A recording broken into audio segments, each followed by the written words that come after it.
ओम शांति। आज प्यारे बाबा के जो इस सृष्टि के बीज रूप हैं, ज्ञान के सागर हैं, हम सर्व आत्माओं के पिता हैं, संगम पर हम बच्चों से मिलते हैं और हम बच्चों को सारे ज्ञान के रहस्य समझाते हैं। आप समान बनाते हैं, वापस ले चलते हैं। आज की मुरली में बाबा ने कहा है कि मीठे बच्चे, तुम ब्रह्मा मुख वंशावली ब्राह्मणों को बेहद के बाप से 21 जन्मों का पूरा वर्षा लेने के लिए श्रीमत पर जरूर चलना है। हम सब ने ये महावाक्य आज सवेरे सुने और ये एहसास किया कि श्रीमत के बिना हम वर्षा ले नहीं सकते हैं। ऐसा है कि एक तो हमारी अपनी मत है, मन मत, और ये सब कहते हैं कि अपनी अकल दुनिया में सबसे अच्छी व्यक्ति को लगती है, क्योंकि नेचुरली उसकी अपनी चीज़ है। अब भगवान कहते हैं कि अगर गौर से सोचो, आज दुनिया में ऐसा भी है, बहुत सारे व्यक्ति हैं वो कहते हैं बुद्धिजीवी हैं, इंटेलेक्चुअल हैं, हमें बाहर से किसी से शिक्षा वगैरह लेने की कोई आवश्यकता नहीं है, हम काफ़ी विकसित हैं, पढ़े लिखे हैं, कई कई प्रकार के PhD किए हुए हैं। अब ख़ास तौर पे जो रिलीजियस नॉलेज है उसके लिए तो वो ये समझते हैं कि आउटमोडेड है। अब भगवान कहते हैं कि मैं आके श्रीमत देता हूँ, और श्रीमत ईश्वर की मत है, और भगवत गीता में भी लिखा हुआ है श्रीमद् भगवत गीता। ये परमपिता परमात्मा ने जो ज्ञान दिया वो सर्वश्रेष्ठ मत है, परफेक्ट विजडम है। बाकी चीज़ें जो हैं इंटेलेक्ट हो सकती हैं, लेकिन वो परफेक्ट विजडम नहीं हो सकती। अब भगवान कहते हैं कि हमको जब परमात्मा समझाते हैं ज्ञान, तो कहते हैं देखो, चेक करो, अपनी मत पर चलते चलते तुम्हारा हाल क्या हुआ है। अगर तुम्हारी मत 100% ठीक होती, डिफेक्टेड नहीं होती, उसमें किसी प्रकार का मिलावट नहीं होती, तो मैं सुखी होना चाहिए। हूँ मैं अक्लमंद, लेकिन मैं दुखी हूँ, और ज़्यादा दुखी होता जा रहा हूँ। आज क्या है, दुनिया के अंदर इंटेलिजेंस की तो कमी नहीं है, उन्होंने तो बाल की खाल उतार दी, क्या अंतरिक्ष तक चले गए, क्या नहीं किया, आर्टिफिशियल इंटेलिजेंस ले आए, सब कुछ किया, लेकिन ज़िंदगी का क्या हाल है हमको बाबा ने समझा दिया। इसलिए तुमको श्रीमत पर चलना है। अब होता क्या है कि अपनी मत है, अपनी मत को बीच बीच में लगा देते हैं। जो श्रीमत की बात अपनी मत से मैच कर गई वो तो ठीक है, जो श्रीमत ने ज़रा सा डिफरेंट कहा तो उसमें अपनी मत लगा देंगे, ज़्यादा से ज़्यादा नहीं तो ये कह देंगे चलो धीरे धीरे हो जाएगा। अब कोई डॉक्टर का ये इंजेक्शन लगवाना है, 12 घंटे बाद लगवाना है, हम कहें नहीं भाई वो 36 घंटे बाद लगा दिया करो, असर होगा। इसलिए बाबा ने कि पूरा श्रीमत पर चलेंगे, पूरा हवाले करेंगे, तब इतनी जो पुरानी बीमारी है काम क्रोध लो निकलेगी। बाबा ने कहा आज प्लान के बारे में, दुनिया भी प्लान करती है, तुम भी प्लान करते हो, दोनों में अंतर क्या है और तुम बच्चे कौन सी तैयारी कर रहे हो। बाबा कहते दुनिया प्लान करती है अपने ही विनाश के लिए, जानबूझ के नहीं, ये सोच के नहीं कि हमने विनाश करना है, लेकिन वो उस तरफ चले जाता है। और तुम जो प्लान कर रहे हो वो प्लान कर रहे हो भारत को स्वर्ग बनाने के लिए। बाबा कहते तुम्हारी तैयारी है अमर लोक में जाने के लिए, क्योंकि तुम अहिंसा के बल से नई राजधानी बना रहे हो। बाबा कहते हैं कि सीधी बात है, ये स्कूल में पढ़ाया जाता था कि जो दूसरों के लिए गड्ढा खोदता खुद उसमें गिरता है। ये तो कॉमन सेंस की बात है। आज सारे विश्व में सबसे ज़्यादा खुशी मनाई जाती है जब कोई देश और ज़्यादा डिस्ट्रक्टिव कोई हथियार बनाता है। पहले से ज़्यादा कंपेयर करेंगे, अब हमारा ये जो नया हमने बनाया है ये उनके सारे डिफेंस सिस्टम को पेनिट्रेट कर देगा और इसकी मारने की क्षमता और भी ज़्यादा है। तो ये होड़ चल रहा है, मारने की ही बात करते हैं और मारने की शक्ति को शक्ति मानने लग गए हैं। इसको क्या कहा जाएगा, विनाश काले विपरीत बुद्धि। अच्छा, उसकी फिर रिजल्ट क्या बताई गई है, विनाश काले विपरीत बुद्धि विनशंति। तो आपने ठीक कहा कि आखिरकार वो अपना ही विनाश कर लेंगे, वो उस पर मारेंगे बम, वो उस पर मारेंगे, तो कुल का नाश हो गया। केवल सारी दुनिया में इस दुनिया को, कलयुगी पतित दुनिया को पावन सतयुगी दुनिया बनाने का कर्तव्य बाबा कहते हैं मेरे बच्चे कर रहे हैं। मैंने उनको श्रीमत दी है कि विनाश तो होगा, लेकिन जब आगे की दुनिया आनी है उसमें ये मूल्य और इस प्रकार की पतित दुनिया भ्रष्ट नहीं चलेगी, उसमें पावन चाहिए, जिसकी मैं तैयारी करवा रहा हूँ। उसके लिए बाबा कहते मैं क्या करता हूँ, मैं आके ब्रह्मा द्वारा रचना रचता हूँ। और आज बाबा ने ब्रह्मा में भी बताया कि लौकिक बाप को भी एक हिसाब से हद का ब्रह्मा कह सकते हैं, क्योंकि वो रचयिता है। उनको उनके बच्चे ही माता पिता कहेंगे, लेकिन प्रजापिता ब्रह्मा के ढेर बच्चे हैं। ये मुख की पैदाइश है और वो कुख की पैदाइश है। यानी लिमिटेड रूप में तो जो भी क्रिएटर होगा उसको ब्रह्मा कहेंगे। अब लौकिक माता पिता हैं, अपने 2 बच्चों के 5-6 बच्चों के पिता ब्रह्मा हो गए, लेकिन बाबा कहते हैं जो इस ब्रह्मा का ये गायन है वो जगत पिता है, यानी वो पिताओं का भी पिता है। और वो जगत पिता जो है वो प्रजापिता भी कहलाता है और वो सारी ही सृष्टि का पिता है। तो फर्क हो गया ना। इसलिए वो कहता है कि उसके हम धर्म के बच्चे हैं। लौकिक माता पिता के तो हम शरीर के बच्चे हैं, लेकिन इतने सारे के धर्म के बच्चे हैं। धर्म के बच्चे का भी गायन आता है, जैसे सारे क्रिश्चियन क्राइस्ट के धर्म के बच्चे हैं, क्योंकि उनका वो धर्म पिता है। इसलिए ब्रह्मा बाबा को जो प्रजापिता कहा गया है वो धर्म के बच्चे कहा गया। फिर बाबा ने आज जो गीत बजा था, माता ओ माता तू सबकी भाग्य विधाता,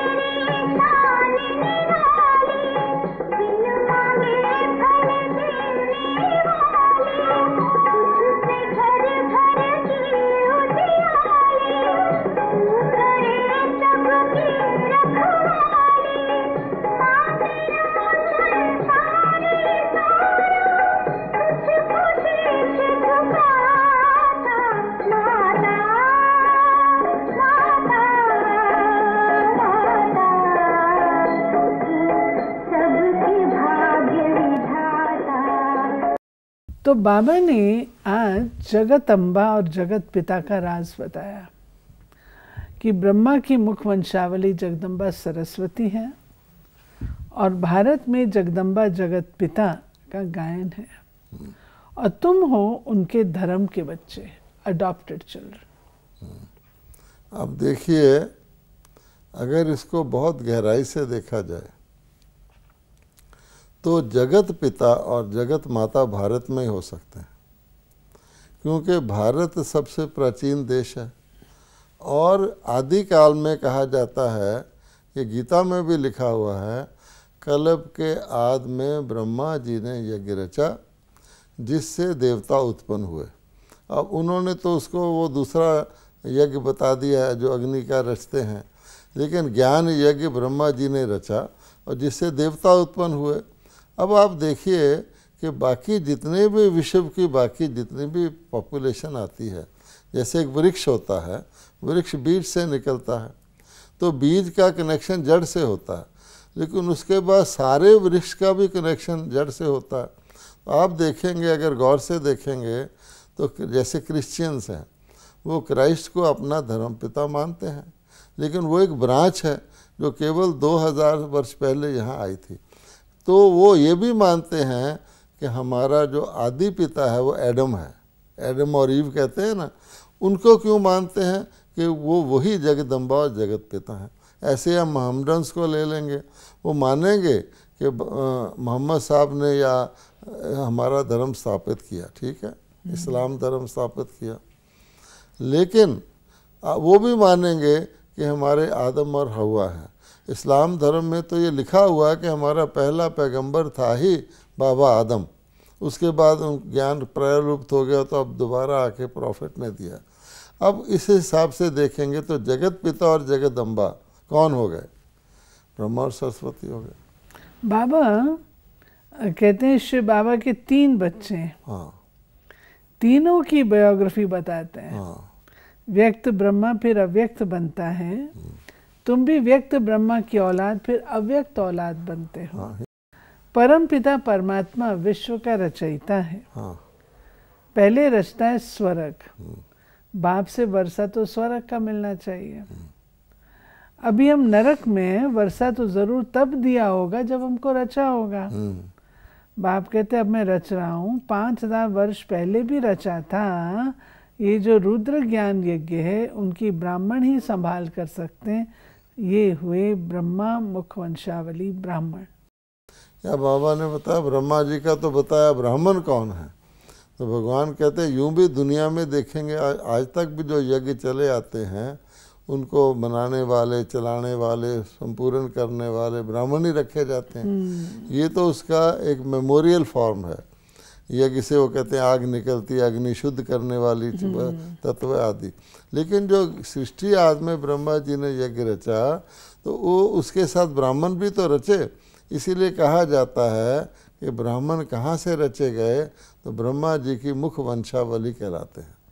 आज वो ब्राह्मण कुख वंशावली हैं, वो तो संतान के तौर पे ब्राह्मण के घर पैदा होते हैं, लेकिन ओरिजिनली प्रजापिता जिसको कहते हैं, जो प्रजा रची या ब्राह्मण रचे, वो ब्रह्मा जी के मुख से परमात्मा ने जो गीता ज्ञान दिया उससे रचे गए। इसलिए ब्राह्मणों को सर्वश्रेष्ठ कहा जाता है, देवताओं से भी उत्तम माना जाता है। नहीं, बाबा ने कहा है कि मैं ब्राह्मण भी कैसे करूँगा, रचूंगा। शूद्र वर्ण से वो कन्वर्ट होते हैं। हाँ, उसके लिए माता भी चाहिए। हाँ, तो शिव बाबा कहता है मैं पिता हूँ, ब्रह्मा माता है, इसलिए उसको बड़ी माँ कहा जाता है, ब्रह्मा। बाबा और फिर कहते हैं यहाँ तुम्हारी स्टडी कंप्लीट नहीं होती केवल ब्राह्मण बन गए। तुम चोटी के ब्राह्मण बन जाते हो, लेकिन तुम ब्राह्मणों को फिर देवता बनना है, और देवता बनने के लिए ही तुम्हारी पढ़ाई है। और धर्मों में वर्ण नहीं है। 21 जन्म तुम देवता वर्ण में रहते, ब्राह्मण वर्ण का ये 1 जन्म या 1.5 भी हो सकता है। जो बच्चे संस्कार ले शरीर छोड़ चले जाते हैं, आकर ज्ञान ले सकते हैं। यानी ब्राह्मण ही देवता बनते हैं। इसीलिए आज के जो ब्राह्मण हैं, जब वो नमः करते हैं, वो यही कहते हैं ब्राह्मण देवी देवाय नमः। वो खुद ब्राह्मण है, फिर कौन से ब्राह्मण को नमः कर रहे हैं? तो आदिकाल के ब्रह्मा मुख वंशावली ब्राह्मणों को नमः कर रहे हैं। बाबा कहते हैं कि आज की दुनिया में जो स्पेशली देखा जाए तो भारत महादुखी है। हाँ, कंपैरेटिवली तो दुखी है, पुराना देश है नेचुरली। मूल बात है कि ये भारत का क्वेश्चन है। अब सारा भारत सुखी तो नहीं है। हाँ, भारत में धनवान भी बहुत हैं। बाबा कहते हैं कि बाबा से भी मिलने कोई आया था, धन बहुत था, परंतु कहता था मेरी टांगें चलती नहीं है। तो बाबा का कहना ये है इस पॉइंट में कि यहाँ पर इस दुनिया में कितना भी किसी के पास धन संपत्ति हो, सर्व सुख उपलब्ध नहीं है। तन मन धन जन और आयु, और यदि मान लो ये सब कुछ हो, अगर कोई दूसरा दुखी है तो दुख की फीलिंग तो हमको भी आएगी ना। स्वर्ग उसका नाम है जहाँ दुख की अविद्या है, वो तो यहाँ है नहीं। कहने का भाव यही है कि आज की दुनिया में भी धनवान लोग आपको मिल सकते हैं, लेकिन वो जैसे बाबा ने एग्जाम्पल दिया कि बाबा के पास एक बहुत धनवान व्यक्ति आया, लेकिन उसके अंग सारे ठीक नहीं थे, जिसको कहा जाता ना कोई किसी न किसी अंग का जो गड़बड़ होती है, डिसेबल्ड था। तो बाबा ने कहा अब धन किस काम का। इसलिए इस दुनिया में भारत में भी आप देखेंगे तो दुखी तो हैं ही ज़्यादा लोग ना। फिर बाबा ने आज कहा है कि मेरा जन्म कैसे होता है। मेरा जन्म प्राकृत मनुष्य सदृश नहीं होता। मैं प्रकृति को वश करके आता हूँ। कृष्ण ने तो माँ के गर्भ से जन्म लिया। बाबा कहते हैं दुनिया ये जानती ही नहीं है कि स्वर्ग किसे और नरक किसे कहा जाता है। दो पॉइंट अलग अलग हो गए।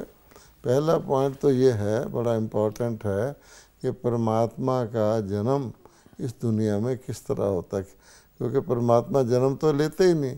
तो परमात्मा के जन्म को या तो दिव्य जन्म कहा जाता है या उससे भी बेहतर उसको अवतार कहा जाए, कि बाकी सब मनुष्य जन्म लेते हैं, परमात्मा अवतार लेते हैं। ये माना भी जाता है अवतार लेते हैं। फिर भगवान ने कहा कि मेरे अवतार लेने और मनुष्यों के या देवताओं के जन्म लेने में फ़र्क क्या है, कि मैं परमात्मा माता के गर्भ से बच्चा बन के जन्म नहीं लेता हूँ। मैं प्रकृति को अधीन करके परकाय प्रवेश करके एक ऑलरेडी एग्जिस्टिंग मनुष्य आत्मा के शरीर रूपी रथ में प्रवेश करके टेम्परेरीली अवतरित होता हूँ, जिसको उन्होंने कह दिया कि रथ में भगवान भी सवार थे और अर्जुन भी सवार थे, यानी दो आत्माएं सवार थी।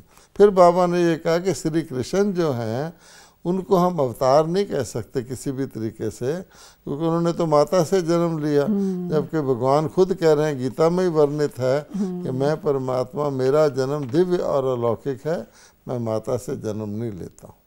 बाबा ने आज ये जो बात कही है धर्म स्थापकों के बारे में, कि जिसने धर्म स्थापन किया उसके नाम पर ही शास्त्र निकालते हैं। हाँ। जिसको धर्म शास्त्र कहते हैं। क्राइस्ट ने आकर क्या किया, खुद आया, उनके पिछाड़ी उनके घराने की आत्माओं को आना, वृद्धि होनी है। यानी बाबा ने कहा कि धर्म ग्रंथ जो हैं वो जिसने धर्म स्थापित किया उसको कहेंगे ना क्रिश्चियंस का बाइबल है।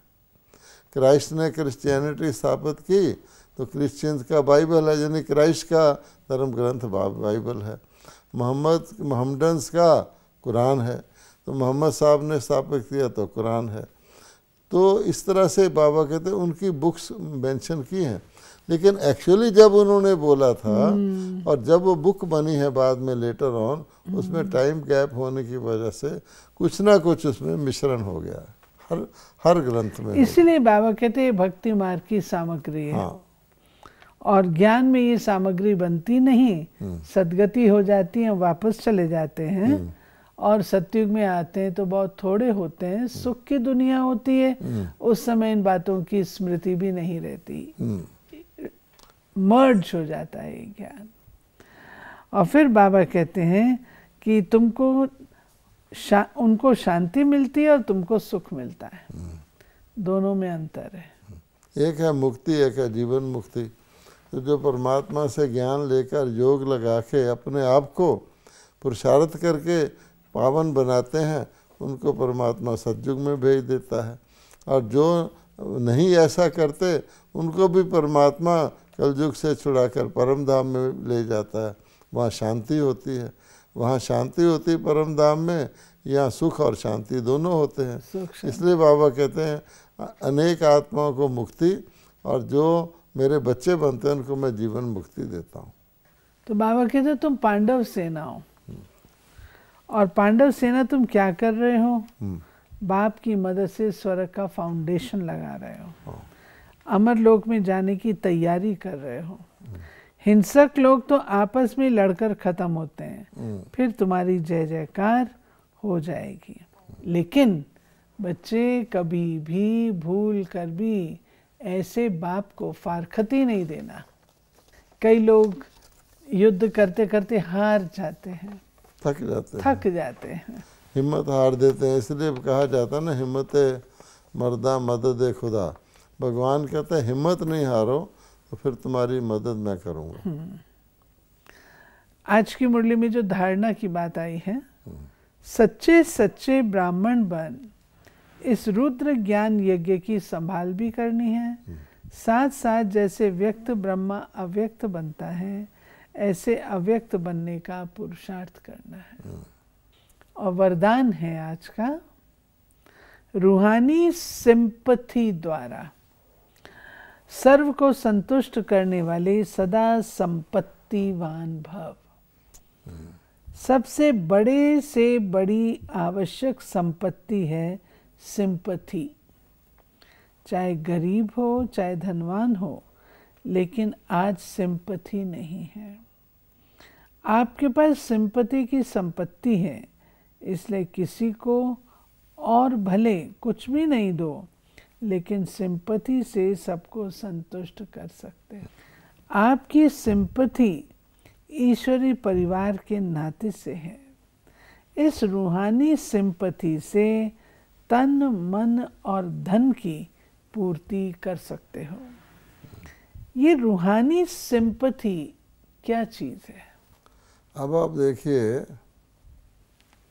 कि जिसको आजकल हम सोशल सर्विस कहते हैं, तो जितने भी दुनिया के अंदर इंसान की मदद करना चाहते हैं, तो यही देखते हैं कि किसी के पास कपड़ा नहीं है, अन्न नहीं है, साधन नहीं है, या कोई बच्चा है उसको शिक्षा की आवश्यकता है, उसमें फीस नहीं है पढ़ाई करने की, या कोई रोगी है उसको हॉस्पिटल में एडमिट कराना है।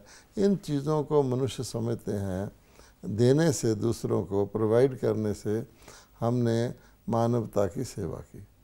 इसमें कोई शक नहीं कि किसी को इस प्रकार का नहीं चाहिए, मिलता है उसकी सेवा तो होती है।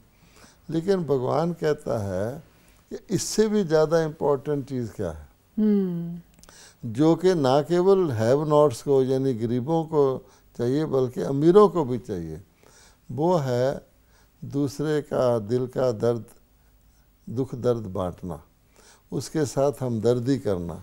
आजकल क्या है समाज के अंदर जिसको कहा जाता है ना परमात्मा काइंड है, परमात्मा दयालु है, तो आज उसके छवि में हम मनुष्यों को भी दयालु होना चाहिए, दूसरे के साथ हमदर्दी दिखाना चाहिए। सिंपैथी का वास्तविक ट्रांसलेशन है हमदर्दी, उसके दर्द को अपना दर्द समझ के उसके साथ शेयर करना। तो आज वो नहीं रहा। आज मानव इतना स्वार्थी हो गया है कि उसको दूसरे के बारे में सोचने की फुर्सत ही नहीं है। और इसी प्रकार से आप देखेंगे बल्कि उससे भी आगे बढ़कर दूसरे के दिल को दुखाना ये एक स्वाभाविक सा नेचर हो गया। कारण क्या कि जो व्यक्ति स्वयं असंतुष्ट है, स्वयं चिड़चिड़ा है, स्वयं किसी अभाव में है, वो दूसरे से क्या सिंपैथी कर सकता। तो बाबा ने कहा संतुष्ट आत्मा, एक संतुष्ट आत्मा दूसरी आत्मा से सिंपैथी कर सकती है। मान लो कोई दुखी है, अब दूसरा भी दुखी है, दुखी को क्या सुख देगा। तो संतुष्टता का जो धन है वो दूसरे को यहाँ तक सिंपैथाइज करके अच्छा बना सकता है, उस व्यक्ति के अंदर संतुष्टता आ जाए तो साधन संपन्न भी वो हो जाएगा, क्योंकि साधन आत्मा की परछाई है। ये बाबा ने एक्सप्लेन किया। स्लोगन है हर कार्य में साहस को साथी बना लो तो सफलता अवश्य मिलेगी। साहस सर्व गुणों का राजा है। साहस खोना ही समझो सारी बाजी हारना है। ये थी बाबा की आज की मुरली। और आज की मुरली में हमने देखा कि बाबा ने हम बच्चों को जो कहा कि बच्चे तुम्हारा प्लान क्या है। प्लान है अमर लोक की तैयारी करना। और किस बल से? योग के बल से, अहिंसा के बल से, संस्कारों के परिवर्तन के बल से। जितना जितना हम ये करते जाएंगे, श्रीमत का पालन करते रहेंगे, स्वयं को संतोष होगा। और ये संतुष्टता ही रियल सिंपैथी हम अन्य आत्माओं को दे सकते हैं। ओम शांति।